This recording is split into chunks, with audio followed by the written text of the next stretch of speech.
বন্ধুরা, আমি ডক্টর আনিসুল আউয়াল। আসন্ন জাতীয় নির্বাচনে, যেটা ফেব্রুয়ারি মাসের প্রথমার্ধে 2026 সালে হবার কথা, সে বিষয়ে দুটো কথা বলতে চাই।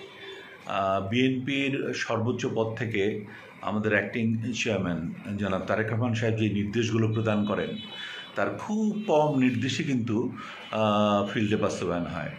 তিনি যেমন শোডাউন করতে মানা করেছেন, র্যালি করতে মানা করেছেন, বড় বড় জনসভা করতে মানা করেছেন, উঠান বৈঠক বলতে যা বোঝায় তা করতে বলেছেন।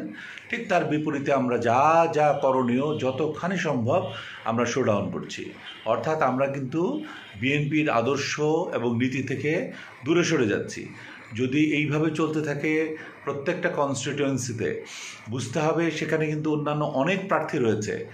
মানে এতে হচ্ছে কি, এবং অনেক দল, এতে কিন্তু বিএনপি ক্ষতিগ্রস্ত হচ্ছে। আশা করি যারা এগুলো করে বেড়াচ্ছেন তারা একটু সংযত হবেন।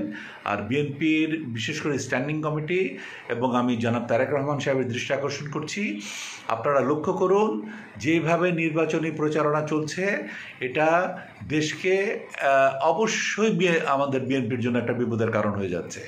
এবং সামনে এখনও আমরা এটা টের পাচ্ছি না, কিন্তু আর একটা মাস দুটো মাস গেলে তখন কিন্তু আসল চিত্রটি বেরিয়ে আসবে। তাই আমি বিএনপির এই ধরনের কাজ যারা করছেন তাদেরকে একটু সচেতনভাবে কাজ করার জন্য অনুরোধ করছি। এবং একই সাথে স্ট্যান্ডিং কমিটি সহ বিএনপির যারা মনোনয়ন দেবেন এবং জনাব তারেক রহমান, আপনার দৃষ্টি আকর্ষণ করছি, আপনি অনেক কঠোরভাবে এগুলো নিয়ন্ত্রণ করেন। আদারওয়াইজ আমাদের জন্য কিন্তু সামনে সুদিন নাই। অবশ্যই আমরা যে কাঙ্ক্ষিত ফল সেটা কিন্তু আমরা পাবো না।